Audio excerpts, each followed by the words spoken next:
कोणीन allegation केलां की कितें तें म्हाका तें कांय खबर ना. कार्यक्रम करिनासतना आमकां पळय प्रशासनी आमकां एप्लिकेशन येता आमी कोणाक ना म्हणना.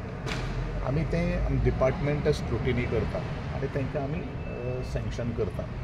आतां कार्यक्रम करूं ना कितें तें आमकां परत आमी युटिलायझेशन सर्टिफिकेट म्हणून घेता आनी त्या दृश्टिकोनांतल्यान जर तशें जर आसा जाल्यार चवकशी जातली आनी हे जे कोण जे NGO जे कोण आसा कार्यक्रम करना तांकां कायमचे आमी डिबार करता.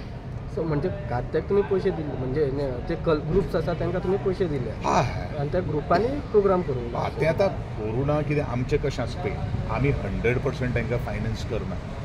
एक गोश्ट लक्षांत दवरपाक 100% आमी तांकां फायनान्स करना. आमी तांकां 30% 50% they are putting their own money by means of a sponsorship आनी सगळ्यो काही गोश्टी कितें आसता. आतां थोड्यांचो बजेट आसता 20-20 लाख रुपया आसता.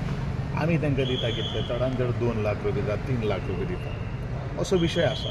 अशे कितलेशे प्रोग्राम जे आसात त्या प्रोग्रामाक 50-50 लाख रुपया किंवा आमी संमेलनाक कार्यक्रम हे दितात पयशे दितात त्यांचो एक आर्टिस्टाचो कॉस्ट आसा 1,20,000 1,50,000. आमी तांकां सपोर्ट दिता. It is not mean that आमी 100% तांकां सपोर्ट करता.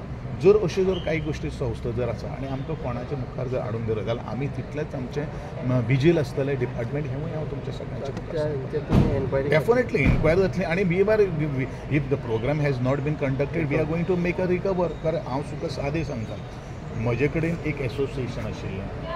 आमी कार्यक्रम करपाक पावले ना आनी कार्यक्रम करपाक जर पावले ना विथ इंट्रस्ट आमी पेमेंट करता. There is also a system आनी आमी ते पेमेंट करता. म्हजे स्वताचे संस्थेन आज विथ इंट्रस्ट 17 काय 18% ज्या वर्सा आमी तुमकां सँक्शन केल्लें आसा तें कॅल्क्युलेट करून आमी तांकां परत रिपेमेंट करपाक द सँक्शन अमावंट एंड जी इंट्रस्ट जो आसा तो धरून ताका प्रोसिजर आसा.